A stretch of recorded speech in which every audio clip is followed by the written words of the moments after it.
The courthouse steps were slick with morning rain, and Sarah Chen's heels clicked against the marble like a countdown timer she couldn't stop. Her breath came in short bursts, visible in the October air, as she clutched the manila folder containing what should have been her salvation: custody papers, character references, financial statements that proved she was the stable parent. But none of that mattered now. Not after what had just happened in that sterile courtroom where her 7-year-old daughter's future had been decided by a man in black robes who'd never seen Emma's bedtime rituals or heard her laugh at terrible jokes. The betrayal burned in her chest like swallowed glass. Not just from Marcus, her ex-husband, who had stood there in his pressed navy suit, presenting evidence of her private struggles with the confidence of someone who had insider information, but from her own mother, Eleanor Chen Morrison, who sat in the gallery behind Marcus's legal team, her perfectly manicured hands folded in her lap, refusing to meet Sarah's eyes. The same hands that had once braided Sarah's hair and helped her with homework were now stained with the blood of family loyalty turned toxic. Sarah's phone buzzed against her palm. A text from her best friend, Mia. "How did it go? Praying for you." She couldn't bring herself to type the words. How do you explain that your mother had gift-wrapped your deepest secrets and handed them to the enemy? That every late-night conversation about postpartum depression, every admission of financial stress, every moment of doubt about single motherhood had been cataloged and weaponized. The rain picked up, and Sarah found herself standing under the courthouse overhang next to a bronze plaque commemorating some long-dead judge who probably never had to choose between his career and his children. Around her, other people's legal dramas played out: a young man in ill-fitting clothes arguing with his public defender, an elderly woman clutching tissues as she waited for her turn at justice. But their problems felt distant, muffled like sounds heard underwater. Sarah. The voice behind her was warm, familiar, and currently the only thing keeping her from complete collapse. She turned to see David Martinez, her attorney, approaching with 2 cups of coffee and an expression that managed to be both professionally neutral and genuinely compassionate. At 42, David had the kind of weathered face that spoke of too many late nights and difficult cases, but his eyes held the same determination that had made Sarah trust him with her most important battle. "I'm so sorry," he said simply, handing her the coffee. The warmth seeped through the cardboard cup and into her frozen fingers. That was unexpected. Unexpected. Such a clinical word for what felt like emotional terrorism. Sarah took a sip of the coffee and winced. It was bitter and too hot, like everything else in her life lately. He knew about the antidepressants, David. He knew about the time I left Emma with my neighbor for 3 hours when I had that panic attack. He even knew about the credit card debt from when I was out of work last winter. David's jaw tightened almost imperceptibly. In the 6 months he'd been representing her, she'd learned to read his tells. This was his controlled anger face, the one he wore when the system failed the people it was supposed to protect. The only person who knew all of those things was my mother. Sarah's voice cracked on the words. She's been having dinner with Marcus every Sunday for the past 2 months. I thought she was trying to maintain a relationship with Emma's father for her granddaughter's sake. I thought she was being mature about the divorce. The irony wasn't lost on her. Eleanor Chen Morrison had built her entire identity around being the perfect mother, the woman who'd sacrificed her nursing career to raise Sarah and her brother properly. She'd immigrated from Taiwan with nothing but determination and a fierce belief that family loyalty was sacred. And now she'd twisted that loyalty into something unrecognizable, something that served her vision of what was best for Emma rather than what Sarah needed as Emma's mother. A group of lawyers emerged from the courthouse, their voices a blur of legal jargon and casual arrogance. One of them was Patricia Blackwood, Marcus's attorney, a woman who wore her reputation for ruthlessness like expensive jewelry.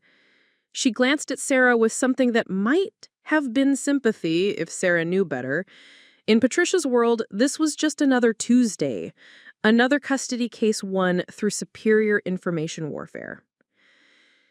"We can appeal," David said quietly, though they both knew the reality. Appeals take time and money that Sarah didn't have. More importantly, they take emotional reserves that were already depleted. This ruling isn't final until the judge signs it, and there might be grounds based on how that evidence was obtained. Sarah almost laughed, but the sound that came out was more like a sob. What are you going to argue? That my mother violated attorney-client privilege? That family secrets should be protected by some kind of constitutional amendment? She shook her head, raindrops falling from her dark hair. No, David, Marcus played this perfectly. Everything he used was technically legal. My mother had every right to share information about her own daughter. The fact that she chose to share it with him instead of supporting me, that's not something a court can fix. The coffee was cooling in her hands, and Sarah realized she was thinking about Emma's morning routine. By now, her daughter would be at Marcus's apartment, probably eating the sugary cereal he kept specifically for custody weekends, the kind Sarah limited during the week. Would he remember that Emma liked her toast cut diagonally? That she needed her stuffed rabbit, Mr. Buttons, for naps? Or would Emma be another casualty of adult warfare, learning too young that the people who claim to love you most can also hurt you deepest? A maintenance worker emerged from the courthouse carrying a ladder and a box of fluorescent bulbs. Sarah watched him set up his equipment with methodical precision, replacing the burned-out lights that had probably been flickering for weeks. There was something comforting about his steady movements, his clear purpose. He knew exactly what needed to be fixed and how to fix it. Sarah envied him that clarity. "There's something else," David said, and his tone made Sarah's stomach clench. Patricia mentioned that they might be seeking full custody, not just primary. They're arguing that the evidence suggests you're an unfit parent. The words hit like physical blows. Unfit? Because she'd struggled with depression after her divorce? Because she'd had moments of doubt and fear that every parent experiences but never admits? Because she trusted her mother with her vulnerabilities, and that trust had been weaponized against her? Sarah's phone buzzed again, another text from Mia and one from her brother James in Portland. Word was spreading through her support network. But how do you explain betrayal this deep? How do you tell people that the woman who taught you to tie your shoes and helped you through your first heartbreak had orchestrated your destruction? The rain was letting up, but the sky remained gray and oppressive. Sarah looked back at the courthouse, its neoclassical columns designed to convey justice and stability. But inside those walls, her life had been dissected by strangers who reduced her worth as a mother to a series of documented struggles and financial statements. They hadn't seen her reading bedtime stories in different voices until her throat was raw. They hadn't witnessed the elaborate treasure hunts she created on rainy Saturdays, or the way that she learned to braid hair by watching YouTube videos when Emma decided she wanted to look like Princess Anna. "I need to see her," Sarah said suddenly. "I need to see Emma." David's expression grew cautious. "Sarah, the temporary order states that—" "I know what it states." Her voice was sharper than intended, and she immediately felt guilty. David was on her side, possibly the only person left who was. "I'm sorry. I need her to know this isn't her fault, that Mommy isn't going anywhere. Not really." But even as she said the words, she knew they might not be true. If Marcus won full custody, supervised visits would become her new reality. She'd become the weekend parent, the one who got to play and spoil, while Marcus handled the real parenting, homework and discipline and doctor's appointments. The irony was staggering, considering Marcus had spent most Emma's early years buried in his phone during his parenting time, treating fatherhood like an obligation rather than a privilege. A young woman emerged from the courthouse, crying into her phone in rapid Spanish. Sarah caught fragments, something about money and children and a man who wouldn't listen. Universal themes, she realized. The courthouse was full of stories like hers. Parents fighting for the right to love their children without interference from courts and lawyers and family members who thought they knew better. The most damaging thing, Sarah found herself saying, wasn't even the big secrets. It was the little ones, like how I told my mother I sometimes felt overwhelmed at bedtime. So she told Marcus I was neglectful, or how I mentioned being tired after working double shifts, so suddenly I'm unfit because I'm not available enough. She looked at David, searching his face for some indication that this made sense to him. Every honest moment I shared with her, every vulnerability, she turned it into evidence against me. David nodded slowly. That's the insidious thing about this kind of betrayal. It makes you question every conversation, every shared confidence. It makes trust feel dangerous. Trust. Sarah turned the word over in her mind like a stone she'd found on the beach, smooth and cold. She'd built her relationship with her mother on trust, the assumption that family meant sanctuary, that the woman who'd given birth to her would protect her secrets as fiercely as she'd once protected Sarah herself. Instead, Eleanor had become a double agent in her own daughter's life, gathering intelligence for the enemy while maintaining the facade of maternal support. The courthouse steps were emptying as people headed to lunch or back to offices where their problems could be contained in email threads and calendar appointments. She envied them their ordinary concerns, budget meetings and deadline pressures and office politics that felt overwhelming until you realized they weren't actually matters of life and death.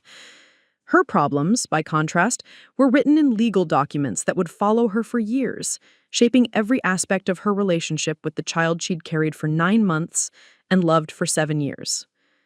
A delivery truck rumbled past, its driver hawking at a car that had lingered too long at the intersection. Normal city sounds, normal city rhythms. But Sarah felt disconnected from all of it, as if she were watching life happen through bulletproof glass. This morning, she was a mother, fighting for her rights. Now she was something else, a cautionary tale maybe, or just another casualty of family dysfunction and legal maneuvering. Her phone rang, and Eleanor's name appeared on the screen.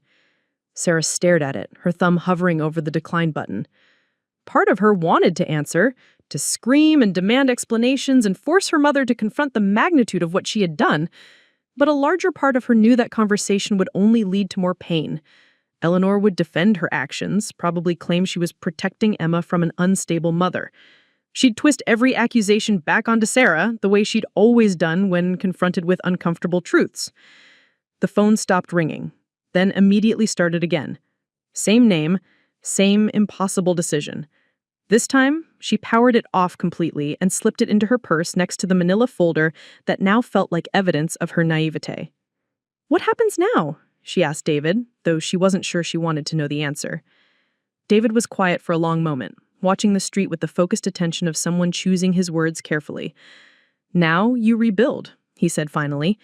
"You document everything, every interaction with Emma, every moment of stability, every proof that you're the mother you know you are. And you make some hard decisions about boundaries." Boundaries, another word that felt loaded with implications. Sarah knew he was talking about her mother, about the need to protect herself from future betrayals. But Eleanor was Emma's grandmother, the woman who taught her to make dumplings and told her stories about Taiwan. How do you explain to a 7-year-old that grandma can't be trusted? How do you protect your child from someone who's supposed to be part of her safety net? The maintenance worker finished replacing the courthouse lights and began packing up his equipment. His movements were still methodical, unhurried. Sarah wondered if he knew how lucky he was to have problems that could be solved with a ladder and some replacement bulbs. Her problems would require something much more complex: time, money, legal expertise, and an emotional resilience she wasn't sure she possessed. As David walked her to her car, Sarah found herself thinking about Emma's bedtime ritual. Every night, after stories and songs and the careful arrangement of stuffed animals, Emma would ask the same question: "Mommy, will you still love me tomorrow?" And every night, Sarah would give the same answer: "I'll love you tomorrow and the day after that and every day for the rest of my life."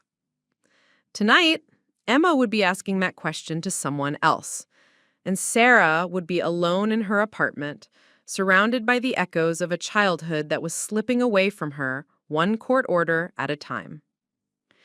Sarah's apartment felt different when she returned that afternoon. Smaller somehow, as if the walls had crept inward while she was away. The silence that had once been peaceful, punctuated by Emma's laughter or the sound of cartoons, now pressed against her eardrums like a physical weight. She stood in the entryway for a full minute, keys still in her hand, taking in the remnants of their life together. Emma's art supplies scattered across the coffee table, a half-finished puzzle of a unicorn on the floor, tiny socks that had somehow migrated to the couch. The apartment had always been their sanctuary. After the divorce, when everything else felt uncertain and hostile, this small, two-bedroom space had been where they'd rebuilt their lives together. Sarah had painted Emma's room herself, pale pink walls with hand-stenciled butterflies that had taken her 3 weekends to complete. She had learned to use a drill so she could hang pictures properly, had figured out how to fix the finicky bathroom faucet through YouTube tutorials, had transformed the narrow galley kitchen into something that actually felt homey. Now it felt like a museum exhibit. Mother and child, before the state intervened. Sarah dropped her purse by the door and walked through the room slowly, like a detective examining a crime scene. In Emma's bedroom, Mr. Buttons sat abandoned on the unmade bed. Emma had been in such a rush to get to her weekend with Daddy that she had forgotten her most essential companion. Sarah picked up the worn rabbit, its fur soft from years of bedtime snuggles, and inhaled the faint scent of Emma's lavender shampoo. The custody schedule Marcus had proposed, and the judge had apparently found reasonable, meant Emma would spend weeknights at his house now. Sarah would get alternating weekends and Wednesday evenings for dinner. Wednesday evenings! As if their relationship could be maintained in 3-hour intervals over chicken nuggets and forced conversation. Sarah's phone, which she had turned back on during the drive home, showed 17 missed calls and 34 text messages. The support network she had carefully built as a single mother was mobilizing, but she couldn't bring herself to read their words of comfort and outrage. Not yet. Instead, she scrolled back through her message history with her mother, looking for signs she'd missed. The conversation seemed innocent enough in retrospect, but now every question felt loaded with ulterior motive. "How are you feeling lately, sweetheart? You sounded tired on the phone. Is Emma adjusting well to the new school? No behavior issues? Are you managing okay financially? I know the divorce lawyer was expensive." Each inquiry had felt like maternal concern at the time. Now they read like intelligence gathering. The worst part was how skillfully Eleanor had extracted information. Never direct questions, never anything that would raise suspicions. Just the gentle probing of a mother who claimed to worry, combined with the strategic deployment of guilt. "I just want to make sure my granddaughter is in a stable environment. You understand that, don't you?" Sarah's laptop was still open on the kitchen counter, displaying the budget spreadsheet she had been working on the night before, trying to figure out how she could afford both rent and David's legal fees. She'd been so proud of her financial planning, the way she had learned to stretch every dollar after Marcus moved out. But the numbers that had felt like evidence of her responsibility now seemed pitiful. A single mother making $43,000 a year as a graphic designer, supplementing with freelance work that she did after Emma was in bed. The refrigerator hummed quietly, and Sarah realized she hadn't eaten since the granola bar she'd grabbed on her way to court that morning. But the thought of food made her stomach clench. Instead, she found herself opening the freezer and staring at the neat rows of meals she'd prepped for the week. Homemade chicken nuggets, containers of soup, Emma's favorite fruit popsicles, all designed around a schedule that no longer existed. Her laptop chimed with a new email. Sarah's heart jumped, hoping it was something from David about the appeal, but instead it was from her supervisor at the marketing firm where she worked 3 days a week. "Hi, Sarah. Hope everything went well today. Wanted to remind you about the Morrison Industries presentation next Tuesday. Let me know if you need any adjustments to your schedule." Morrison Industries. Eleanor's maiden name. The coincidence felt like the universe's idea of a cruel joke, a reminder that her mother's identity was woven into every aspect of Sarah's life. Her own hyphenated last name, her work, even Emma's middle name. How do you extract someone who's been part of your foundation since birth? Sarah closed the laptop and walked to her bedroom, where the morning's clothes lay crumpled on the floor. The navy blazer she thought made her look professional and responsible. The heels that had clicked so confidently on the courthouse steps before everything fell apart. She changed into yoga pants and an old college t-shirt, the uniform of defeat. The album was where she'd left it on her nightstand, the one she'd been putting together as evidence of her fitness as a mother. Pictures of birthday parties and school events, Emma's artwork hanging on the refrigerator, beach vacations taken on a budget but filled with genuine joy. Sarah flipped through the pages, looking for the story they told. Here was evidence of consistency, creativity, and love. But apparently that wasn't enough when weighed against her private struggles and financial limitations. A soft knock on the door interrupted her brooding. Sarah considered ignoring it. She wasn't ready for casseroles and sympathy from well-meaning neighbors. But the knock came again, more insistent, followed by a familiar voice. "Sarah, it's Mia. I know you're in there." Mia Rodriguez had been Sarah's lifeline through the divorce and its aftermath. They'd met in a support group for single mothers bonding over their shared experience of rebuilding their lives while protecting their children from adult pain. Her ex-husband had been abusive. Hers had simply been absent. But they'd both learned that the aftermath of a failed marriage required the same skills: resilience, creativity, and the ability to function on very little sleep. Sarah opened the door to find Mia holding a bottle of wine and wearing the expression of someone prepared for a siege. At 35, Mia had the kind of no-nonsense beauty that came from surviving genuine hardship. Her dark hair was pulled back in a practical ponytail, and her scrub suggested she'd come straight from her shift at the pediatric clinic where she worked as a nurse practitioner. "I brought reinforcements," Mia said, holding up the wine, "and I'm not leaving until you tell me everything." They settled on Sarah's couch, the same spot where she and Emma watched movies on Friday nights, where they'd had countless conversations about everything from homework to friendship drama, to the complex emotions surrounding divorce. Now it felt like sacred ground, territory that belonged to their mother-daughter relationship and shouldn't be occupied by adult problems. "Start from the beginning," Mia said, pouring generous glasses of wine, "and don't skip the parts where you want to murder someone." Sarah found herself laughing for the first time all day, a sharp sound that bordered on hysteria. That would be most of it! But as she began to recount the morning's events, the laughter faded into something rawer. With Mia, she would be completely honest about the humiliation, the rage, the fear that she might never feel safe trusting anyone again. "Your mother fed him everything," Mia said when Sarah finished. It wasn't a question. Mia had met Eleanor, had witnessed firsthand her particular brand of controlling love disguised as concern. "Jesus, Sarah, that's not just betrayal, that's psychological warfare." Sarah took a large gulp of wine, feeling it burn slightly as it went down. "The worst part is, I keep trying to understand her reasoning. Like, maybe if I can figure out her logic, I can find a way to forgive her, or at least live with what she did." "What's to understand? She decided she knew better than you what Emma needed, and she acted on that belief without giving you the chance to defend yourself." Mia's voice carried the authority of someone who'd worked with families in crisis. "That's not love, honey. That's control dressed up as protection." The wine was making Sarah's emotions feel closer to the surface, more raw. "But she raised me. She sacrificed her career for me and James. She taught me to be strong and independent, and then she turns around and uses that strength against me? How does that make sense?"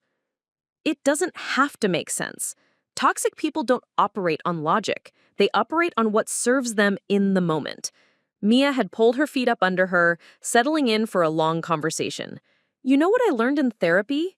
Sometimes the people who gave us life can also be the ones who try to take it away from us, piece by piece." Sarah thought about Emma, probably settling in for bedtime at Marcus's apartment right now. Was she asking for Mr. Buttons? Was Marcus remembering to run the humidifier that helped with Emma's mild asthma? Or was Emma learning to adapt, the way children do, modifying her needs to fit the new circumstances? I keep thinking about all the times she said she was proud of me, Sarah said quietly. When I got into college, when I started my own design business, when I handled the divorce with dignity. Was any of that real, or was it all just manipulation? Mia reached over and squeezed Sarah's hand. Both can be true.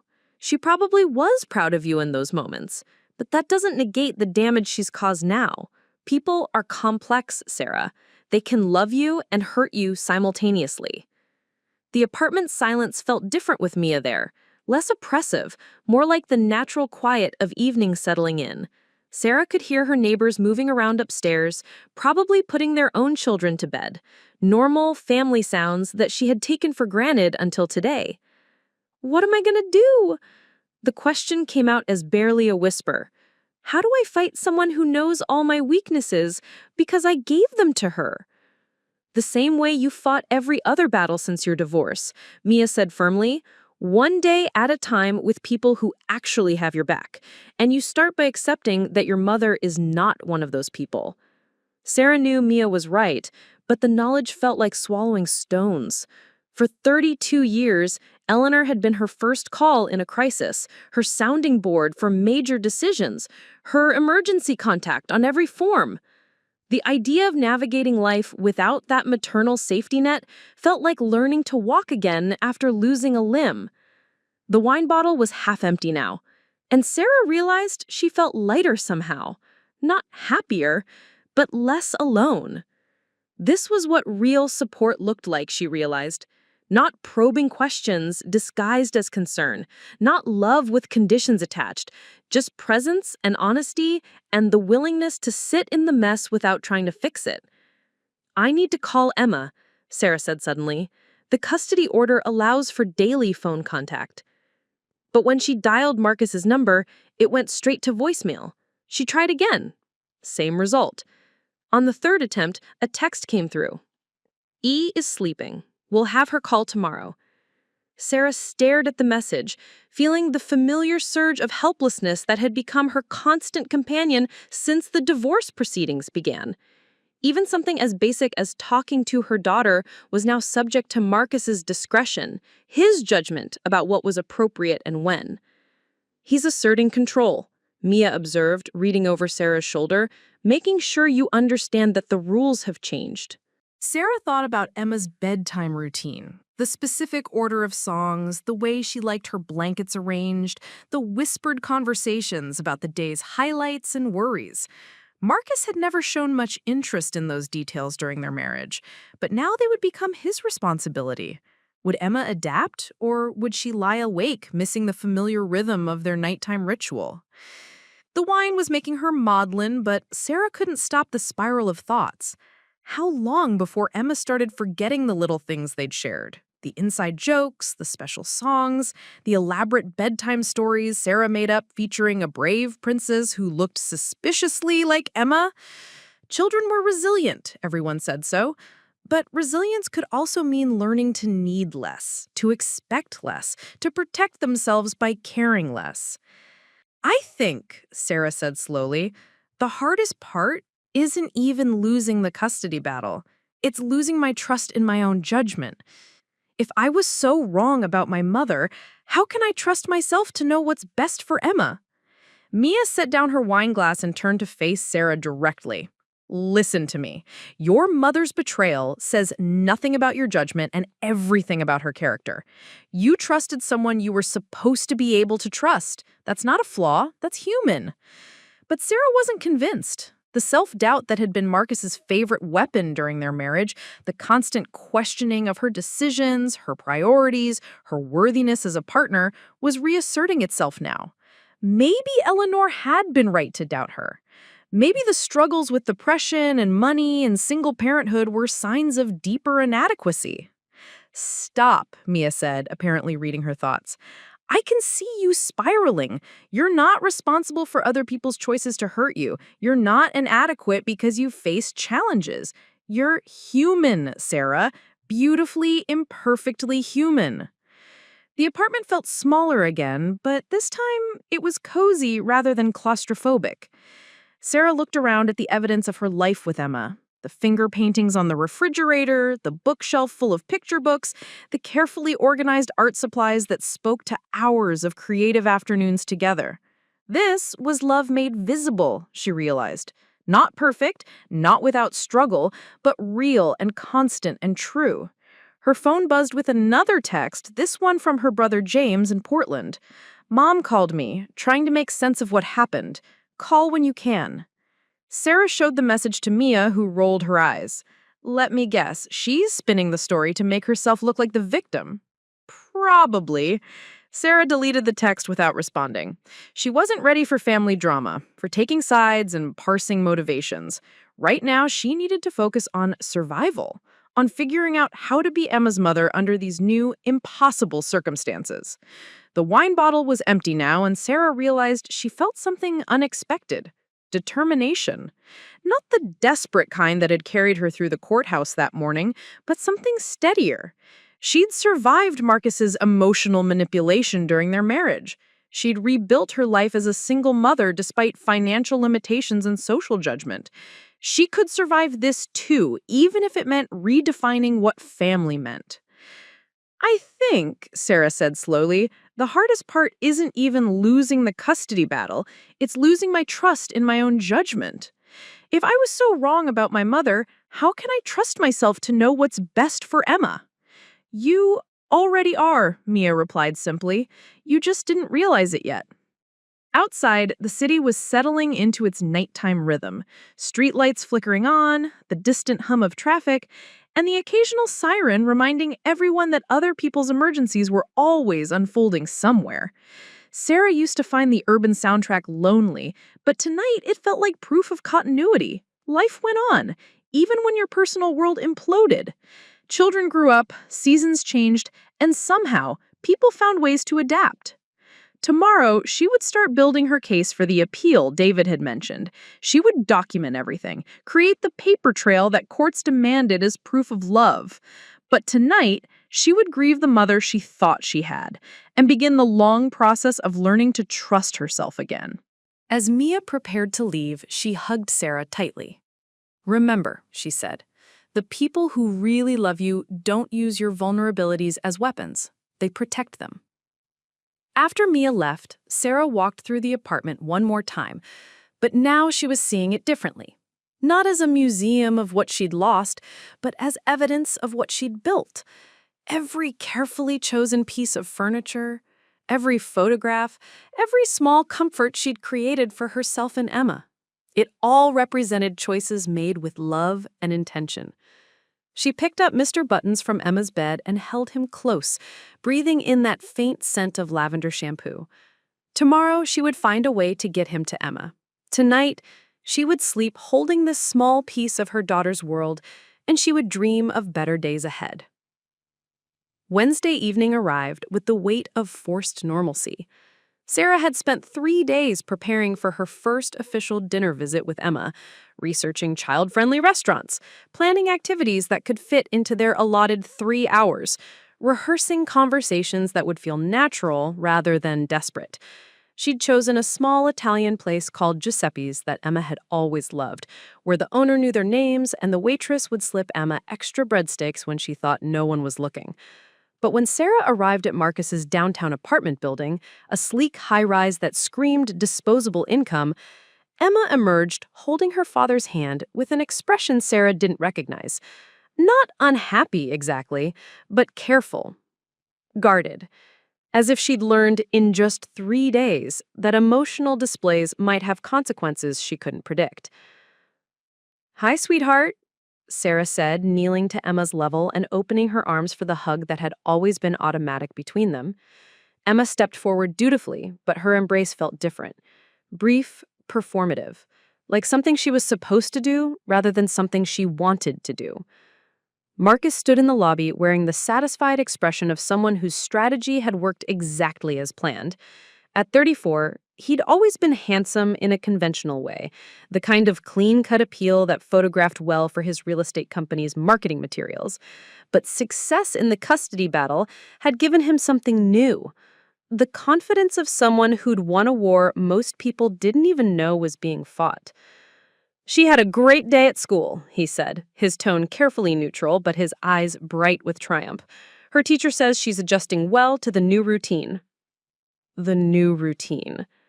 As if Emma's entire life structure being upended was just a minor scheduling change rather than a seismic shift in her world. Sarah bit back her response and focused on her daughter, noticing details that hurt like small cuts. The way Emma's hair was pulled back in a ponytail that wasn't quite right. The new sweater that was perfectly fine but not one Sarah had chosen. The subtle changes in posture that suggested adaptation to different expectations. "So, ready for some pizza?" Sarah asked with forced brightness. "Giuseppe's is waiting for us." Emma nodded, but she looked back at Marcus before answering, as if seeking permission or guidance. The gesture was so small it might have been meaningless, but Sarah felt it like a physical blow. In 3 days, her confident, outspoken daughter had learned to check in with authority figures before expressing preferences. The walk to the restaurant should have been familiar and comfortable. They'd made this trip dozens of times, Emma chattering about school or friends or whatever had captured her 7-year-old imagination. But tonight, Emma walked carefully between them, her small hand in Sarah's, but her attention divided, as if she was trying to read the emotional undercurrents she wasn't old enough to understand. Giuseppe's felt like a time capsule, unchanged from their regular visits. The same red checkered tablecloths, the same photographs of Italy covering the walls, the same warm smell of garlic and basil that had always made Emma declare it the best restaurant in the world. But even here, in their special place, something fundamental had shifted. "So," Sarah said once they were settled in their usual booth, "tell me about your new school week. What was your favorite part?" Emma considered the question with the seriousness of someone who'd learned that her words might be reported and analyzed later. Math was good. We're learning about fractions. And at recess, I played with Madison and Tyler. Simple, factual answers. No embellishment, no spontaneous stories, none of the elaborate narratives that usually poured out of Emma when she had her mother's undivided attention. Sarah felt panic rising in her chest. Was this how it would be now? Polite conversation instead of real connection? Marcus checked his phone and made a show of being busy, but Sarah could feel him listening to every word. The custody order said he could accompany them to dinner if he chose, ostensibly to help Emma feel secure during the transition. In reality, Sarah knew, it was about control, making sure she couldn't say or do anything that might contradict the narrative he'd built about her instability. "I brought you something," Sarah said, pulling Mr. Buttons from her purse. Emma's face lit up for the first time all evening, and she reached for her beloved stuffed animal with genuine enthusiasm. "Mr. Buttons!" Emma hugged the rabbit tightly, and for a moment, she was 7 years old again. Instead of this cautious stranger who looked like Sarah's daughter, but acted like someone else's. "I missed him so much. Daddy said maybe I didn't need stuffed animals anymore because I'm getting bigger, but I told him Mr. Buttons helps me sleep." Sarah felt her jaw clench. Of course Marcus would try to eliminate the comfort objects that connected Emma to their old life together. It was a subtle form of psychological manipulation, not cruel enough to be obvious, but effective in eroding the emotional anchors that had given Emma security. "Mr. Buttons will always be important," Sarah said firmly, making eye contact with Marcus over Emma's head. "There's no age limit on the things that bring us comfort." Marcus's expression remained neutral, but Sarah caught the slight tightening around his eyes that meant he'd received her message. This was how their war would be fought now, through careful words and competing philosophies, with Emma caught in the middle trying to navigate contradictory expectations. The waitress arrived to take their order, and Sarah was grateful for the interruption. She watched Emma study the menu with exaggerated concentration, as if choosing between pizza and spaghetti was a decision of enormous consequence. Everything had become loaded with meaning, Sarah realized. Every preference Emma expressed would be evaluated for what it revealed about her adjustment, her happiness, her psychological state. "I think I want the margarita pizza," Emma announced finally. "But can I have extra cheese?"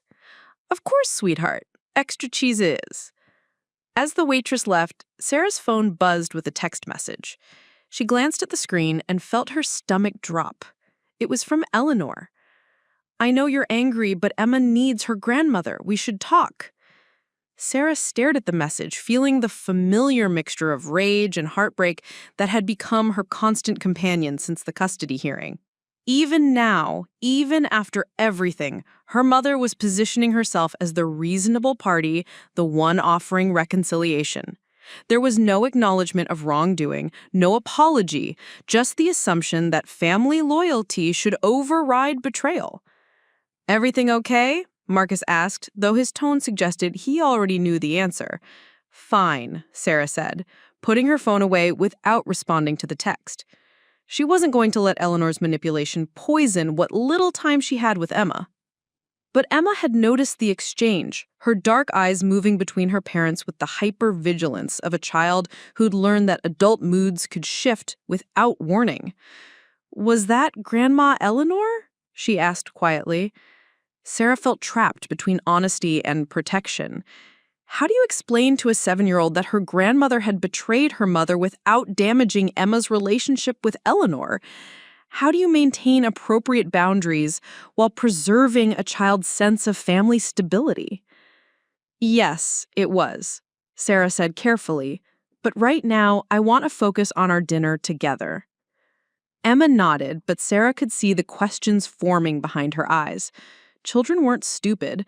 They sensed when the adult world was full of unspoken tensions and competing loyalties. Emma probably already noticed that Grandma Eleanor wasn't calling Mommy anymore, that their usual Sunday dinners had stopped, that the extended family network she had taken for granted was suddenly full of fault lines. The pizza arrived, and Sarah watched Emma eat with the mechanical efficiency of someone going through familiar motions rather than enjoying a favorite meal.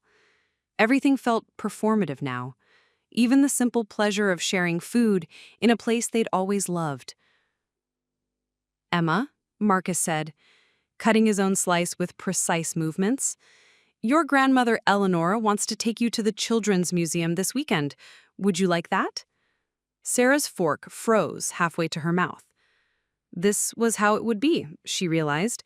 Marcus wielding access to family members like weapons, using Emma's relationships to reinforce his narrative about who was stable and who wasn't. Eleanor got museum trips and grandmother privileges, while Sarah got supervised dinners and limited phone calls. "I guess," Emma said, but she was looking at Sarah when she answered, as if trying to gauge whether this was something she should want or something that would cause problems. "That sounds fun," Sarah forced herself to say, because the alternative was making Emma feel guilty about enjoying time with her grandmother. The dinosaur exhibit is supposed to be amazing. But inside, Sarah was calculating the implications. Eleanor would have hours of unsupervised time with Emma, more opportunities to shape her perspective on the custody situation, more chances to present herself as the stable, reliable adult, while portraying Sarah as the source of family disruption. Preparing and narrating this type of story took us long efforts and hard work. So if you are enjoying the story, please consider subscribing to our channel. If you like the story, please subscribe to our channel. The restaurant buzzed with the conversation of other families, other children chattering freely with their parents without the weight of court orders and custody schedules hanging over their interactions. Sarah watched a mother at the next table laugh at something her son said, their connection easy and natural and unpoliced. She envied them their ordinary problems, their ability to take family time for granted. "How's work, Sarah?" Marcus asked, and something in his tone made her wary. "I heard the Morrison Industries account is keeping you busy." The Morrison Industries account. Sarah's blood ran cold as she realized what he was doing. Eleanor must have told Sarah about her work stress, about the late nights and tight deadlines that came with freelance design work. Now he was fishing for information he could use to paint her as someone too distracted by career pressures to focus on Emma's needs. Work is fine, she said evenly. I've always managed to balance my professional responsibilities with Emma's schedule. Of course, Marcus said with a smile that didn't reach his eyes. I just know how demanding client work can be. It's good that Emma has more stability now with a structured evening routine. There it was, the subtle dig disguised as concern. The implication that Sarah's work-from-home schedule was somehow less stable than Marcus's office job, even though she'd been the one handling school pickups and sick days and parent-teacher conferences throughout their marriage. Parents were minefields, that every casual question might hide deeper meanings and competing agendas. I love my room at Daddy's house, Emma said suddenly, as if she felt obligated to fill the awkward silence. It has a window seat where I can read. Sarah's heart clenched. Emma felt the need to reassure her father, to demonstrate her adjustment and happiness, as if her emotional state was being graded. That sounds wonderful, sweetheart. I'm glad you have a cozy place to read. But privately, Sarah wondered what messages Emma was receiving about her old bedroom, the one with the hand-painted butterflies and the carefully arranged bookshelves. Was she learning to think of that space as temporary, less important than her new accommodations? Were her connections to their old life being systematically weakened? Marcus checked his watch with the theatrical precision of someone making a point. We should probably start wrapping up. Emma has homework to finish before bedtime. Homework. Something Sarah had supervised every night for 2 years, helping Emma sound out difficult words and celebrating small victories in math problems.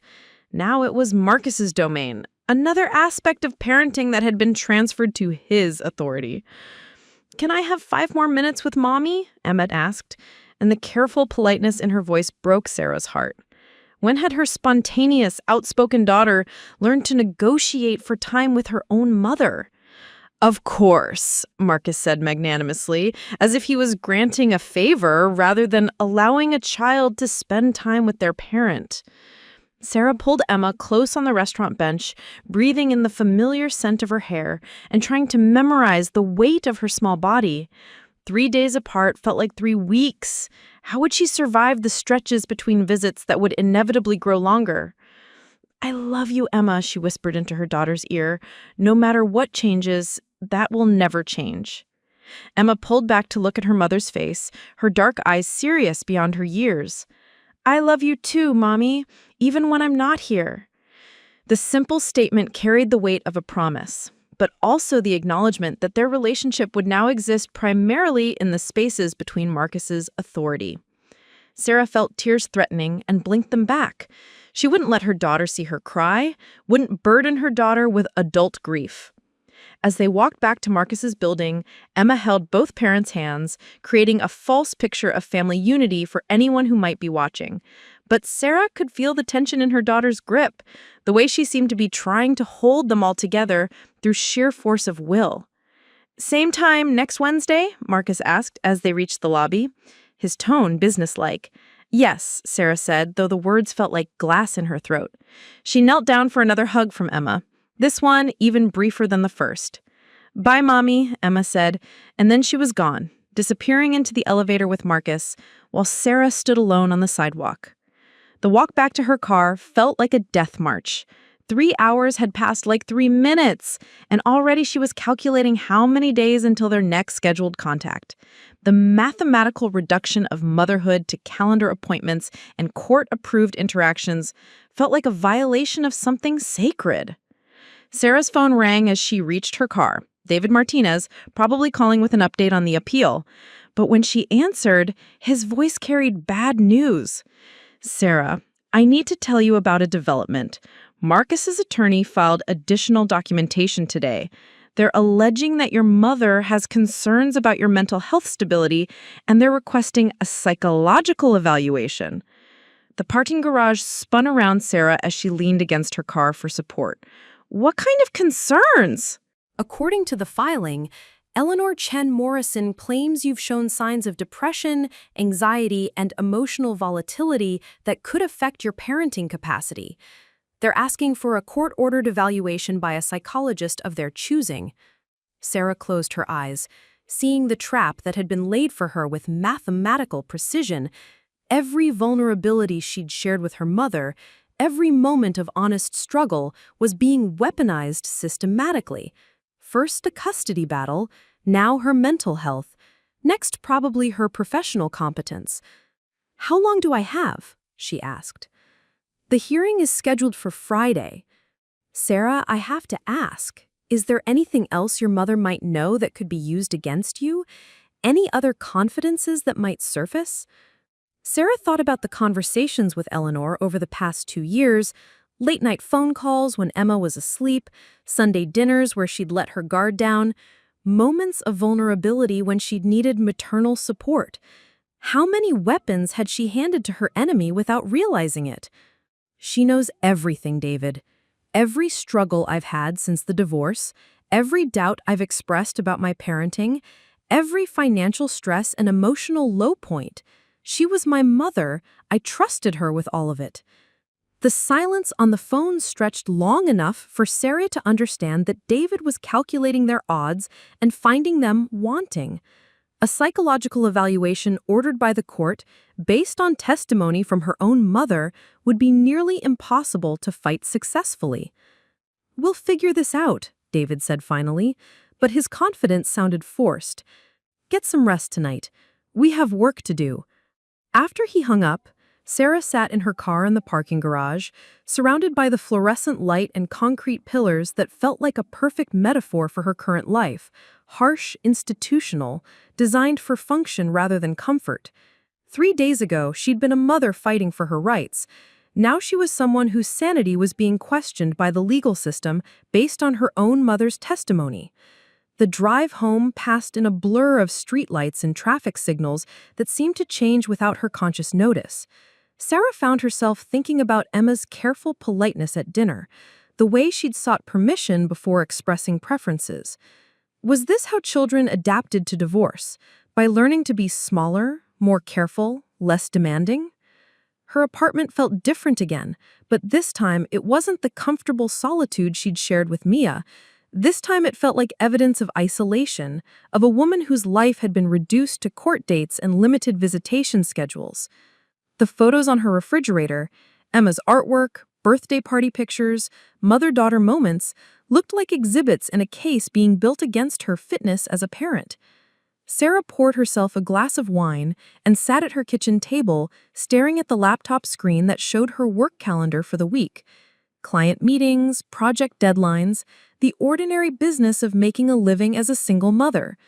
But now, even her professional competence would be scrutinized, her ability to balance work and parenting evaluated by strangers who'd never seen her stay up all night with a sick child or spent her last $20 on a birthday present Emma really wanted.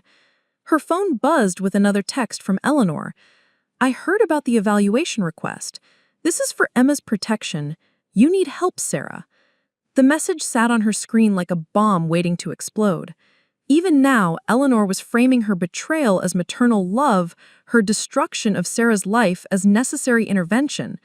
The psychological manipulation was so perfect it was almost artistic, undermining Sarah's confidence while claiming to act in her best interests.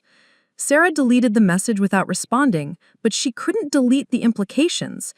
If Eleanor truly believed Sarah was unfit, if she'd convinced herself that destroying her daughter's life was necessary intervention, Life was an act of love, then there would be no appealing to family loyalty or maternal bonds. This wasn't a misunderstanding that could be resolved with honest conversation. This was ideological warfare, with Emma as the prize. The apartment's silence pressed against her like a physical weight. But this time, Sarah didn't try to fill it with music or television. Instead, she sat with the quiet and let herself feel the full magnitude of what she was facing. A court-ordered psychological evaluation conducted by someone chosen by her opponents based on evidence provided by her own mother. The deck wasn't just stacked against her, it was rigged with professional precision. But as she sat there, something unexpected began to emerge alongside the fear and grief. Anger. Clean, focused rage at the injustice of it all. At the way her love for Emma was being twisted into evidence of inadequacy. at the way her trust had been exploited by someone who claimed to love her. For 32 years, Sarah had tried to be the daughter Eleanor wanted, successful, grateful, appropriately deferential to maternal wisdom. She'd absorbed criticism disguised as concern, accepted guilt as proof of family love, allowed her mother's anxiety to shape her own self-perception. But Emma deserved better than that pattern repeating itself for another generation. Sarah opened her laptop and began typing, not a response to Eleanor's manipulation, but notes for David about the psychological evaluation. If they wanted to examine her mental health, she'd give them evidence of strength, resilience, and the kind of fierce maternal love that could survive any challenge the legal system threw at it. She was Emma's mother. That bond didn't require court approval or family validation or anyone's permission. And she was going to fight for it with everything she had, even if it meant going to war with the woman who'd given birth to her. The city hummed outside her windows. Millions of people living their lives, facing their own battles, loving their children in the messy, imperfect ways that somehow held the world together. Sarah was part of that community now, not the isolated victim she'd felt like after the custody hearing, but a warrior preparing for the fight of her life. Tomorrow, she would begin building her case for sanity, for fitness, for the right to love her daughter without supervision or court approval. Tonight, she would grieve the mother she'd lost, and prepared to become the mother Emma deserved, one who couldn't be broken by betrayal or legal maneuvering or the weight of other people's expectations. The wine glass sat empty on her table, and Sarah realized she felt something she hadn't experienced in days: hope. Not the desperate kind that grasped at unlikely outcomes, but the steady determination of someone who'd finally understood the true nature of the battle she was fighting. This wasn't just about custody schedules or court orders. This was about the right to define motherhood for herself, to love her daughter without interference from people who claimed to know better. And that was a fight worth having, no matter the cost. I want to be clear from the beginning, Dr. Walsh continued, consulting a thick file that Sarah assumed contained every detail of her life that Marcus and Eleanor had provided, that my role here is to assess your psychological fitness as a parent. This isn't therapy, it's evaluation. Everything we discuss will be included in my report to the court. The reminder felt both unnecessary and ominous. Sarah nodded, wondering if her compliance would be noted as appropriate cooperation or suspicious eagerness to please. In this room, even breathing had the potential to be pathologized. "Let's start with your family history," Dr. Walsh said, clicking her pen with the efficiency of someone who conducted dozens of these evaluations. "Tell me about your relationship with your mother." The question landed like a physical blow, even though Sarah had known it was coming. How do you explain betrayal this deep to someone who's already been given a narrative that frames you as unstable? How do you discuss the woman who raised you when she's the primary source of evidence against your fitness as a mother? "My relationship with my mother is complicated," Sarah began, choosing her words like someone navigating a minefield. "She was a devoted parent when I was growing up, but we've had significant disagreements about boundaries and my parenting choices." Dr. Walsh's pen moved across her notepad with practiced strokes. "Your mother has expressed concerns about your mental health stability. Can you tell me about your history with depression and anxiety?" There it was, the central weapon in Eleanor's arsenal, presented as medical fact rather than subjective interpretation. Sarah felt the familiar surge of rage at her mother's betrayal, but she forced her voice to remain steady. "I experienced postpartum depression after Emma's birth, which I treated with therapy and medication under my doctor's supervision. I was also temporarily on antidepressants during my divorce proceedings, again with proper medical oversight. These were appropriate responses to life stressors, not indicators of chronic mental illness. And yet your mother believes these episodes demonstrate a pattern of instability that affects your parenting capacity." The words hung in the air like an accusation. Sarah realized this was how the evaluation would proceed. Every piece of evidence presented as fact, every vulnerability exposed for professional scrutiny. Dr. Walsh wasn't interested in context or nuance. She was building a case based on information she'd already received.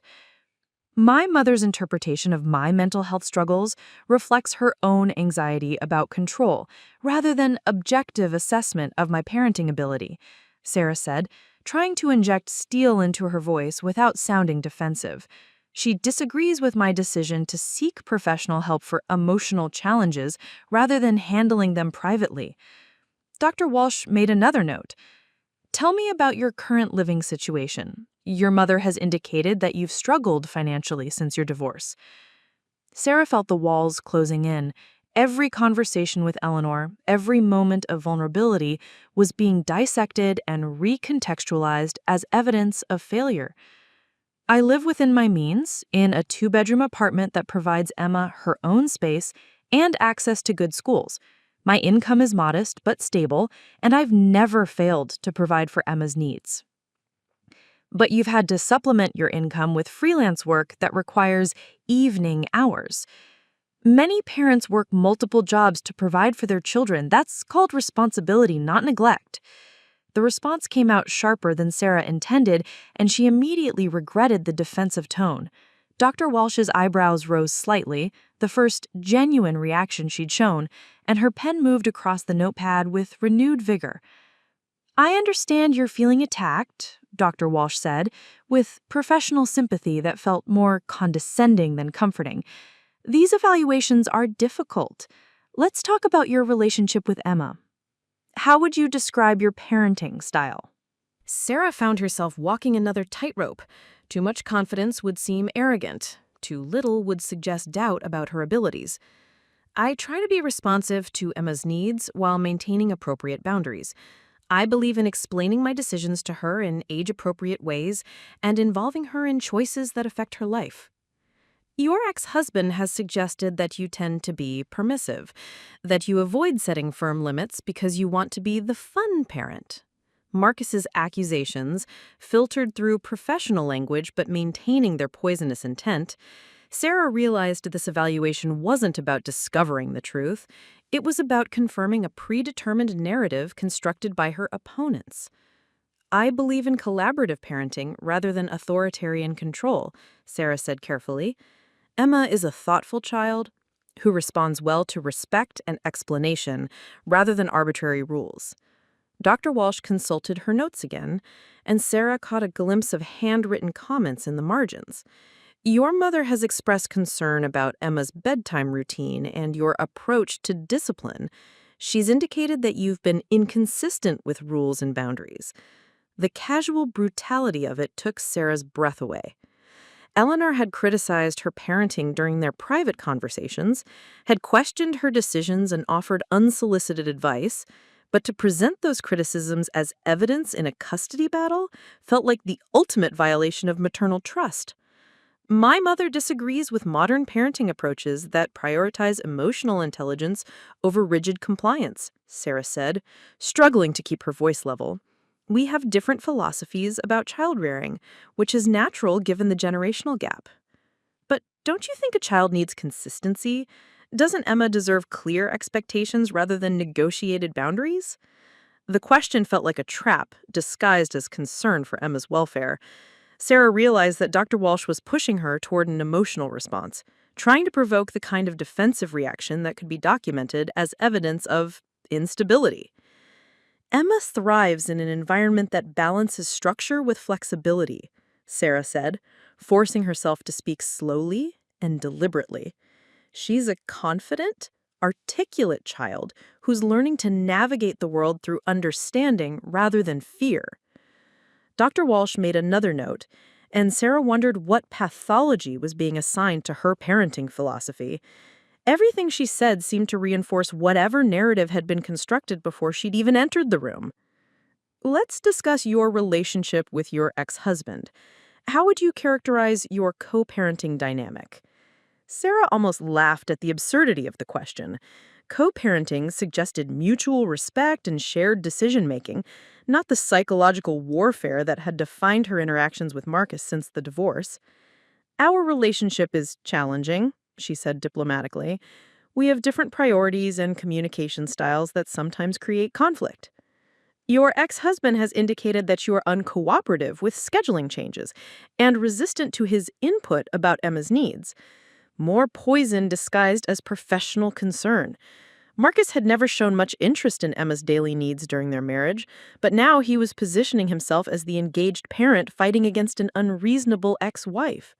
I prioritize consistency in Emma's schedule because children thrive with predictable routines. I'm open to discussions about her needs, but I don't agree with last-minute changes that serve adult convenience rather than Emma's well-being." The clock on Dr. Walsh's desk showed that 45 minutes had passed. 45 minutes of having her life dissected by someone who'd already been given a script about her inadequacies. I felt exhausted by the constant vigilance required to present herself as stable while defending against accusations that felt both deeply personal and professionally packaged. "I'd like to discuss a specific incident your mother mentioned. She's indicated that you once left Emma with a neighbor for several hours during what she described as a mental health crisis." Sarah's heart stopped. She knew exactly what Eleanor was referring to. A panic attack she'd experienced 6 months earlier when work stress and single parenting had collided in a perfect storm of overwhelm. She'd called her neighbor Mrs. Patterson, a retired teacher who'd often helped with Emma, and asked if she could watch her daughter for a few hours while Sarah regained her equilibrium. "I experienced a panic attack and made the responsible decision to ensure Emma was safe and cared for while I addressed my mental health needs," Sarah said. But she could hear how the words would be interpreted. Abandonment disguised as responsibility. "Your mother was concerned that you didn't call her for help during this crisis." The twist of the knife. Eleanor had taken Sarah's decision to seek help elsewhere as evidence of poor judgment, rather than recognizing it as Sarah's attempt to protect herself from her mother's anxiety and criticism. "I chose to reach out to someone who could provide calm, practical support without judgment," Sarah said, and immediately regretted the implication that Eleanor couldn't provide those things. Dr. Walsh's pen moved across the page with what felt like satisfaction. "So you acknowledge that your mother's presence during a crisis would have involved judgment of your parenting choices?" The trap snapped shut with professional precision. Sarah realized that every response she gave was being twisted to support the predetermined conclusion. If she defended her mother, she was naive about Eleanor's manipulation. If she criticized her mother, she was ungrateful and defensive. "I'm concerned that this evaluation is based on information provided by people who have their own agendas, rather than objective assessment of my parenting capacity," Sarah said, abandoning her careful diplomacy. "My mother and ex-husband are not neutral parties." Dr. Walsh looked up from her notes with an expression of mild surprise, as if Sarah had just confirmed something important. "Do you often feel that people are conspiring against you? That their concerns about your parenting are motivated by personal agendas rather than genuine worry about Emma's welfare?" The question hit like a sledgehammer. In the context of a psychological evaluation, Sarah's accurate perception of conspiracy was being reframed as paranoid thinking. Her rational response to betrayal was being pathologized as mental illness. "I believe that family dynamics can be complex and that people sometimes act on their own needs rather than what's best for children," Sarah said carefully, but she knew the damage was done. In Dr. Walsh's notes, she was now the paranoid ex-wife who saw persecution where loving family members saw legitimate concern. The remaining 20 minutes of the evaluation passed in a blur of loaded questions and impossible choices. Every answer Sarah gave seemed to confirm whatever pathology Dr. Walsh was documenting. Her love for Emma was framed as possessiveness, her financial struggles as instability, and her honest discussions of parenting challenges as evidence of inadequacy. When the session finally ended, Sarah felt hollowed out, as if something essential had been extracted and examined under harsh fluorescent lights. Dr. Walsh's professional smile carried the satisfaction of someone who'd completed a difficult task efficiently.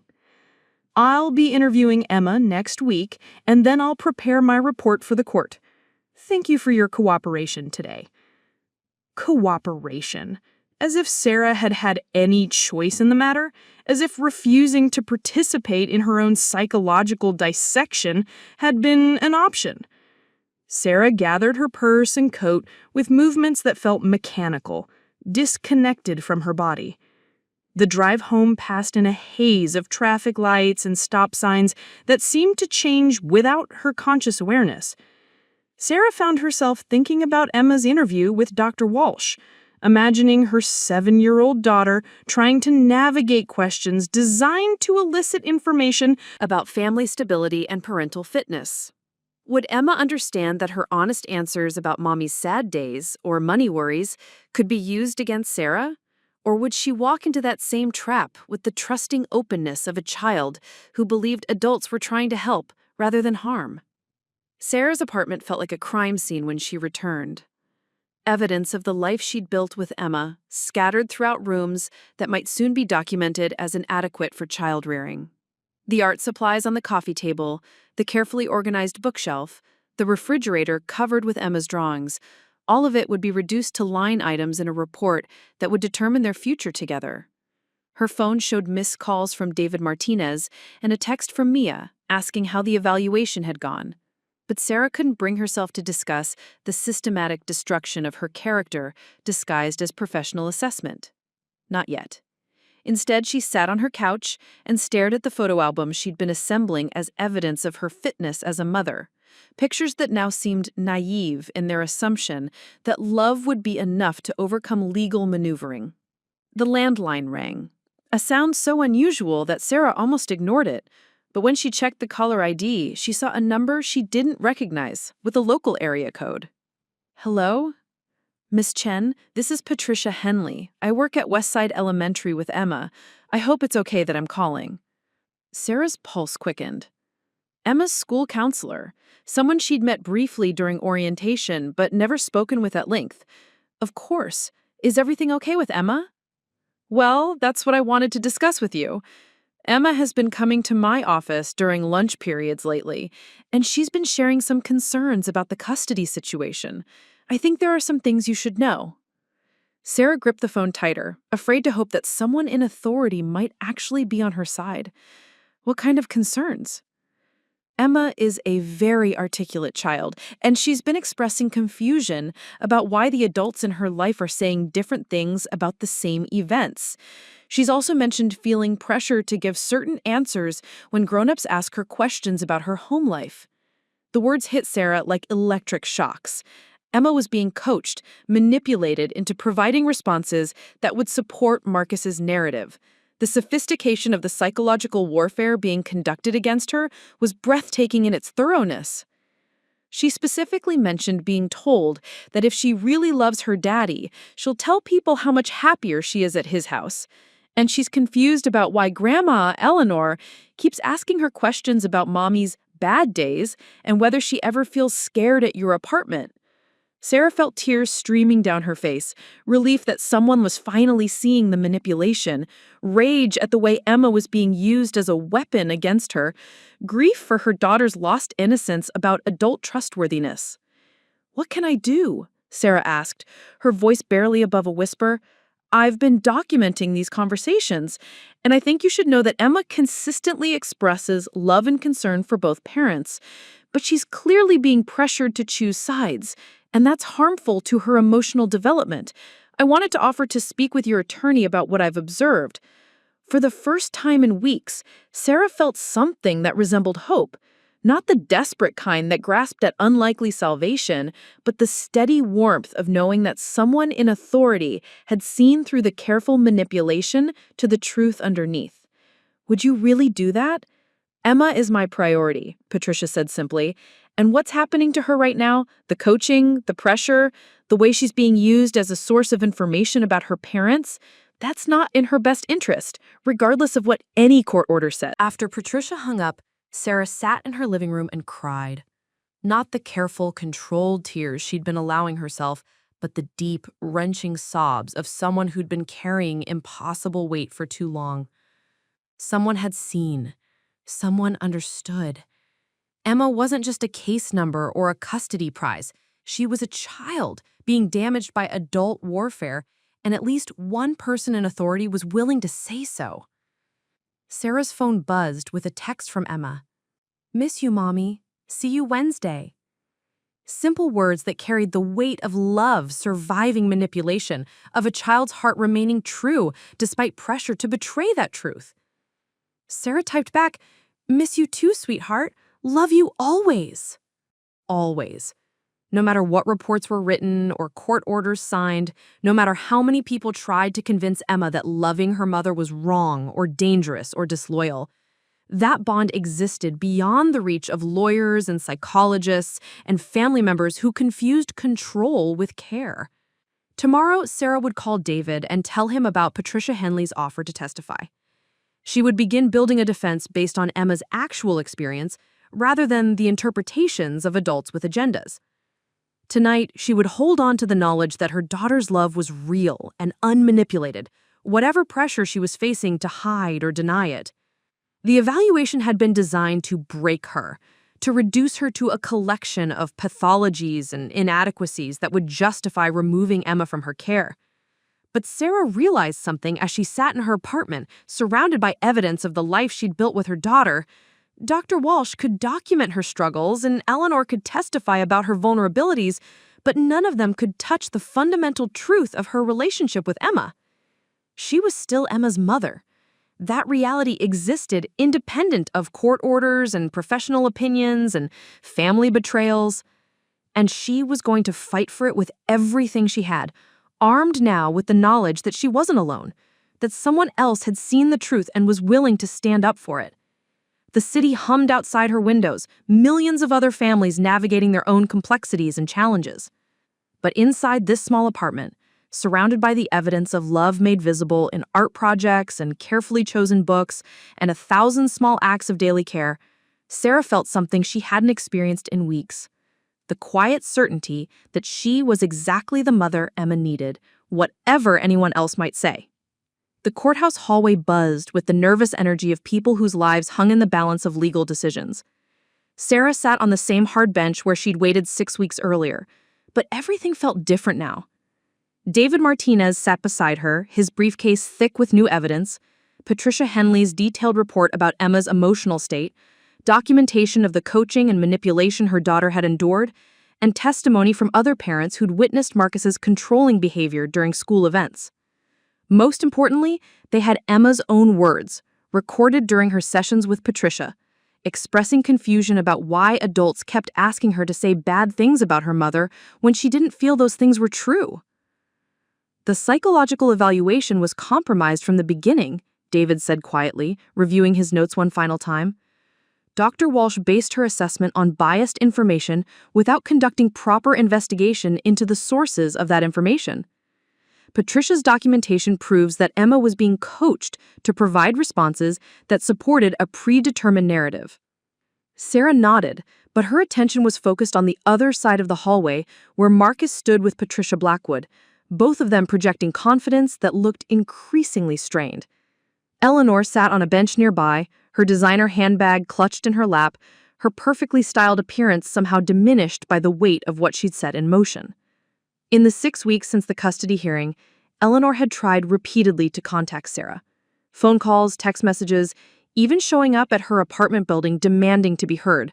But Sarah had maintained the boundaries David had helped her establish, communicating only through attorneys about matters directly related to Emma's welfare. The hardest part hadn't been cutting off contact with her mother.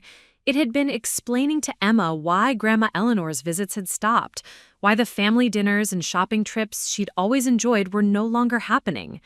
7-year-olds didn't understand concepts like breach of trust or emotional manipulation. They only knew that the adults they'd counted on were suddenly unavailable. "All rise," the bailiff announced, and Sarah felt her stomach clench with familiar anxiety. But this time was different. This time she had evidence, allies, and most importantly, the truth about what had been done to Emma in the name of protecting her. Judge Harrison looked older than he had 6 weeks earlier, as if the weight of making decisions about children's lives had worn on him in the intervening time. Sarah tried to read his expression as he reviewed the files, looking for some indication of how he might rule, but his face remained carefully neutral. "We're here today to consider new evidence in the matter of Chen versus Chen," he said, his voice carrying the formality of legal proceedings that would determine Emma's future. "Mr. Martinez, you've requested reconsideration based on allegations of witness manipulation and procedural irregularities in the psychological evaluation process." David stood with the controlled confidence of someone who'd finally been given ammunition that matched the scope of the battle. "Your Honor, we have compelling evidence that the previous custody determination was based on manipulated testimony and compromised psychological assessment. The minor child was subjected to coaching designed to elicit specific responses, and the evaluation process failed to account for bias in the information provided." Patricia Blackwood rose immediately. "Your Honor, these are serious allegations being made without substantive proof. The psychological evaluation was conducted by a licensed professional according to standard procedures.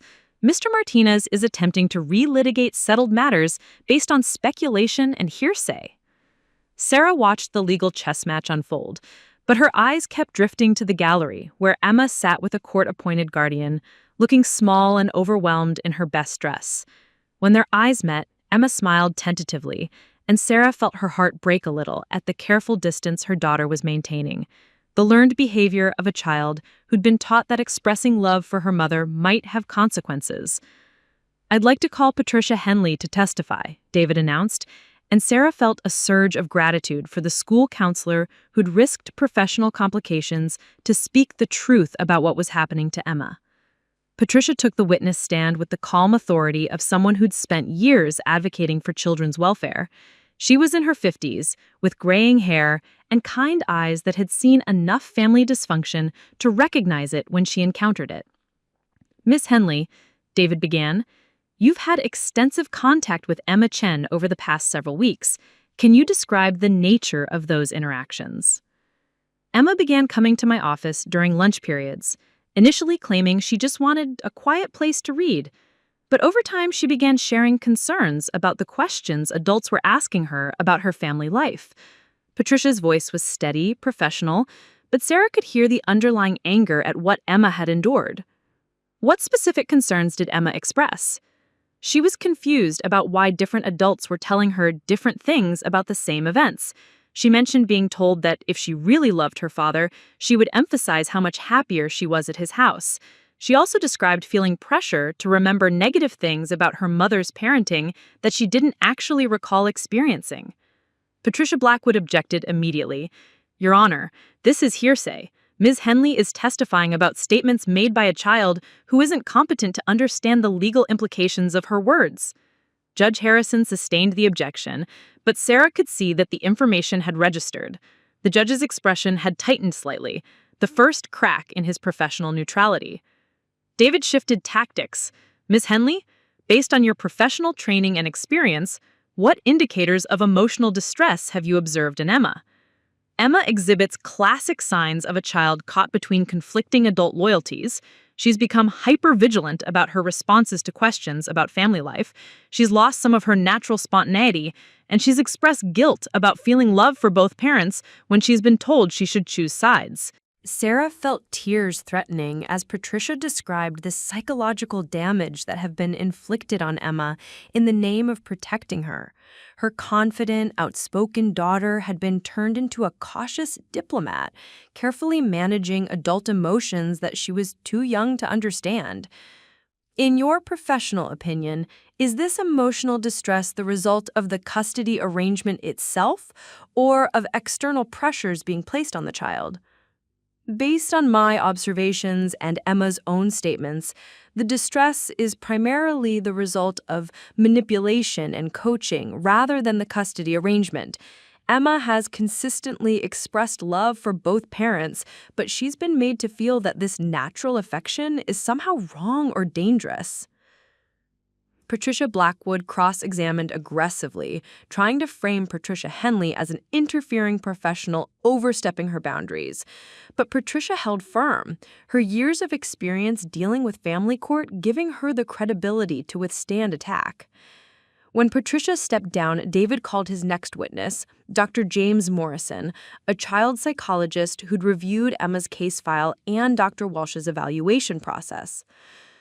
Dr. Morrison, David began, you've had the opportunity to review the psychological evaluation conducted by Dr. Walsh. What concerns, if any, do you have about her methodology? Dr. Morrison was younger than Dr. Walsh, but carried himself with the authority of someone who'd built his reputation on rigorous professional standards. The evaluation process appears to have been compromised by reliance on biased source material without adequate verification. Standard practice requires corroboration of allegations through multiple sources and direct observation. In this case, the evaluator seems to have accepted at face value accusations made by parties with clear conflicts of interest. Sarah watched Marcus's face as Dr. Morrison methodically dismantled the evaluation that had formed the basis of the custody change. His confident expression was wavering, replaced with something that looked like growing concern about the direction of the hearing. Furthermore, Dr. Morrison continued, the evaluation failed to account for the possibility that the child's responses were influenced by coaching or pressure from adult authority figures. A competent assessment would include questions designed to identify such manipulation.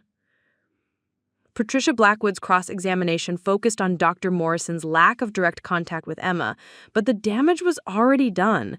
The psychological evaluation that had seemed so authoritative 6 weeks earlier was being revealed as fundamentally flawed. When the testimony concluded, Judge Harrison called for a brief recess. Sarah sat in the hallway, watching Emma the color in a book provided by her guardian, marveling at her daughter's resilience. Despite everything she'd been put through, Emma remained fundamentally herself, creative, thoughtful, capable of finding joy in small things like new crayons and blank pages. "How do you think it's going?" Sarah asked David quietly. "Better than I hoped," he admitted. The judge is clearly troubled by the evidence of manipulation, but these cases are never certain until the gavel falls. When court reconvened, Judge Harrison's expression had hardened into something that looked like controlled anger. Sarah realized he understood the implications of what had been presented, not just a custody dispute, but a systematic campaign of psychological manipulation conducted against a child. "I've reviewed the evidence presented today, and I'm deeply concerned about the process that led to the previous custody determination. The testimony suggests that the minor child was subjected to inappropriate pressure and coaching designed to influence legal proceedings." Sarah felt her heart hammering against her ribs, afraid to hope, but unable to stop the surge of possibility that flooded through her. Furthermore, the psychological evaluation appears to have been compromised by reliance on unverified accusations from parties with clear conflicts of interest. This court cannot base custody decisions on information that may have been manipulated or distorted for strategic purposes. Eleanor shifted uncomfortably in her seat, perhaps finally understanding the magnitude of what she'd set in motion. Her attempt to protect Emma had instead exposed her granddaughter to exactly the kind of psychological manipulation that family courts were designed to prevent. Therefore, I'm ordering a comprehensive reevaluation of the custody arrangement, Judge Harrison continued. Pending completion of that assessment by an independent evaluator, temporary custody will revert to the petitioner, Ms. Sarah Chen, with supervised visitation for the respondent, Mr. Marcus Chen. Sarah felt the world shift around her, as if gravity had suddenly changed direction. Emma was coming home. After 6 weeks of limited contact and carefully supervised interactions, she would sleep in her own bed with the hand-painted butterflies on the walls. But even as relief flooded through her, Sarah understood that this wasn't an ending, it was a beginning. The damage that had been done to Emma would require careful healing. The family relationships that had been shattered would need to be rebuilt from scratch. And the trust that had been violated would take years to restore, if it ever could. Marcus's face had gone pale, and he was conferring urgently with Patricia Blackwood about appeal options. But Sarah could see in his expression the dawning realization that his strategy had backfired spectacularly. The manipulation and coaching that were supposed to secure his victory had instead exposed him as someone willing to damage his daughter's emotional well-being for legal advantage. Eleanor sat alone on her bench, looking suddenly fragile and much older than her 63 years. For a moment, Sarah felt an unexpected surge of pity for the woman who'd given birth to her. Eleanor had genuinely believed she was protecting Emma, but her methods had caused exactly the kind of harm she'd claimed to be preventing. After the judge dismissed the court, Sarah found herself standing in the hallway trying to process what had just happened. 6 weeks of legal battle, emotional manipulation, and systematic destruction of family relationships had been overturned in a single hearing. The truth had finally been heard, and justice had prevailed. But the cost had been enormous, not just in legal fees and emotional trauma, but in the fundamental trust that held families together. Emma would grow up knowing that the adults she'd counted on had used her as a weapon against each other. She learned too young that love could be conditional, that family loyalty could be leveraged for strategic advantage. David gathered his papers with the satisfied expression of someone who'd finally been able to fight with adequate ammunition. The supervised visitation order for Marcus will remain in place until the new evaluation is complete, and the court has ordered family therapy to address the emotional impact of what Emma has experienced, he explained. Sarah nodded, but her attention was focused on Emma, who was walking toward her with the careful steps of someone unsure about what was expected. The court guardian had explained the judge's decision, but 7-year-olds didn't really understand concepts like custody reversal or supervised visitation. They only knew whether they felt safe to express their feelings. "Mommy?" Emma said tentatively, and Sarah knelt down to her daughter's level. "Yes, sweetheart." "Does this mean I can come home? With Mr. Buttons and my art supplies and my books?" Sarah felt tears streaming down her face as she pulled Emma into the first unrestricted hug they'd shared in 6 weeks. "Yes, baby, you're coming home." Emma's arms wrapped around Sarah's neck with the fierce grip of someone who'd learned not to take security for granted. "I missed you so much, Mommy. I missed our house and our bedtime stories and the way you make pancakes on Sunday mornings." The simple catalog of missed experiences hit Sarah like physical blows. All the ordinary moments of motherhood that had been stolen by legal maneuvering and family betrayal. But they had a chance to rebuild those routines now, to create new memories that could compete with the trauma of the past 6 weeks. "I missed all of that too," Sarah whispered into Emma's hair. "And we're going to make up for every single day." As they walked toward the courthouse exit, Sarah caught sight of Eleanor standing alone near the windows, watching them with an expression of profound loss. For a moment, their eyes met across the hallway, and Sarah saw not the manipulative schemer who'd destroyed her family, but a broken woman who'd lost both her daughter and granddaughter through her own choices. The temptation to approach her, to offer some kind of reconciliation, flickered through Sarah's mind, but Emma's grip tightened around her hand, and Sarah remembered the coaching, the manipulation, the systematic betrayal of trust that had brought them to this point.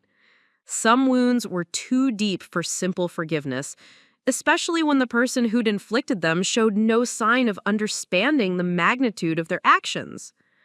Outside the courthouse, the October air felt different than it had 6 weeks earlier. Cleaner, somehow. full of possibility rather than dread. Emma skipped beside Sarah with the released energy of someone who'd been holding herself carefully for too long. "Can we go to Giuseppe's for dinner?" Emma asked with the first trace of her old spontaneity. "And can we get extra cheese on the pizza?" "We can get extra cheese and extra breadsticks and anything else you want," Sarah said, marveling at the simple pleasure of being able to make promises about dinner without checking court orders or consulting custody schedules. As they walked towards Sarah's car, Emma chattering about all the things she wanted to do now that she was coming home, Sarah found herself thinking about healing, not just for herself and Emma, but for the concept of family that had been so badly damaged. It would take time to rebuild trust, to create new traditions that could compete with the trauma they'd experienced. But they had something now that they hadn't had 6 weeks earlier: the truth. Emma knew that her mother had fought for her, that their love was worth defending, that some adults could be trusted to prioritize children's welfare over their own agendas. Those lessons would serve her well as she grew up, helping her distinguish between love that protected and love that controlled. The legal battle might be over, but the real work was just beginning. The daily task of proving that families could survive betrayal and manipulation, that love could be stronger than the forces that tried to destroy it. Sarah was ready for that work, armed with the knowledge that she wasn't alone and that the truth, when finally heard, still had the power to set them free. This powerful story follows Sarah Chen through a harrowing custody battle that transforms into a decades-long testament to the resilience of chosen family bonds. What begins as a legal nightmare becomes an inspiring chronicle of healing, growth, and the courage to rebuild when biological family fails you. The story opens during Sarah's bitter divorce from Marcus, complicated by her manipulative mother Eleanor's shocking betrayal. Eleanor, seeking to maintain control, coaches 7-year-old Emma to lie in court about her mother's parenting, attempting to award custody to Marcus. The grandmother's actions aren't born from genuine concern for Emma's welfare, but from a toxic need to orchestrate family dynamics according to her own vision. Sarah finds herself fighting not just an ex-husband seeking revenge through their child, but her own mother, the person who should have been her greatest ally. The custody battle becomes a crucible that exposes the difference between family bonds built on love versus those maintained through manipulation and control. With the help of dedicated attorney David Martinez and astute school counselor Patricia Henley, Sarah works to expose the psychological manipulation Emma has endured. The legal system, designed to protect children's best interests, initially seems to favor the coach testimony over the truth. Sarah must navigate complex court proceedings while protecting her daughter from further emotional damage. The breakthrough comes when professionals recognize the signs of parental alienation in coaching.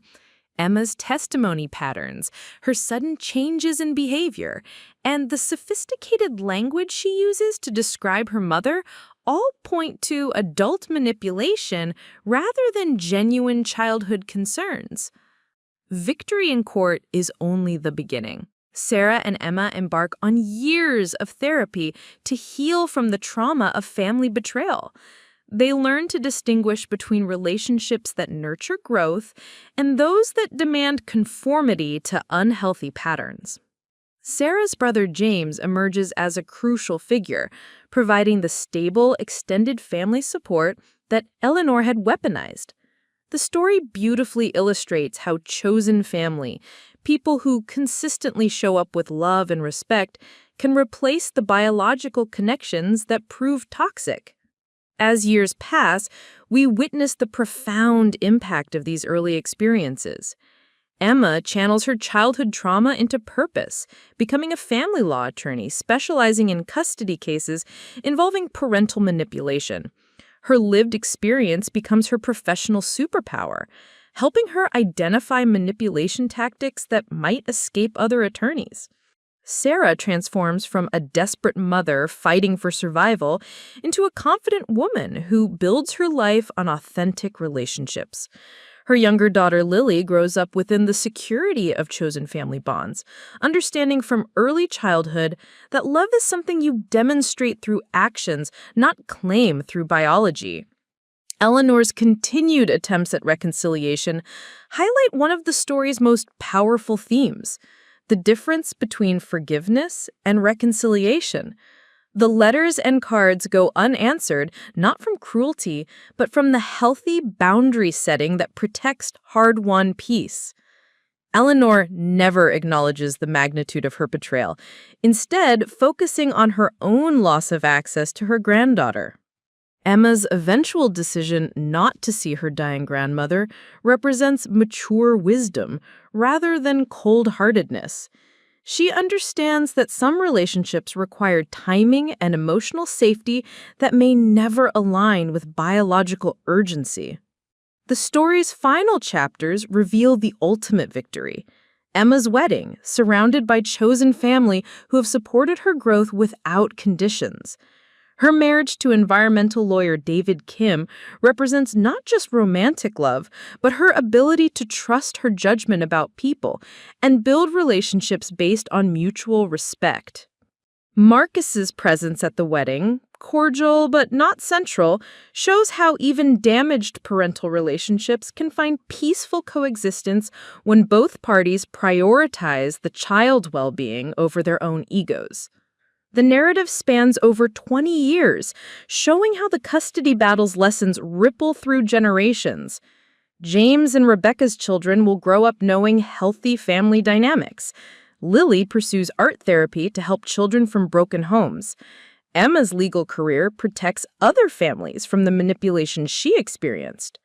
Most powerfully, the story demonstrates that the worst betrayals can become foundations for the most authentic forms of love.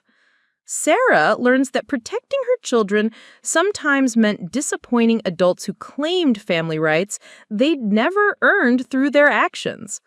This isn't a story about legal triumph or dramatic reconciliation. Instead, it's a testament to the quiet accumulation of days when love is chosen over control, when boundaries are respected, when children are protected from adult warfare. The real victory is Emma's confidence in her own judgment, Lily's artistic gifts used in service of healing, Sarah's successful business built on authentic relationships, and a family structure that prioritizes emotional health over biological obligation.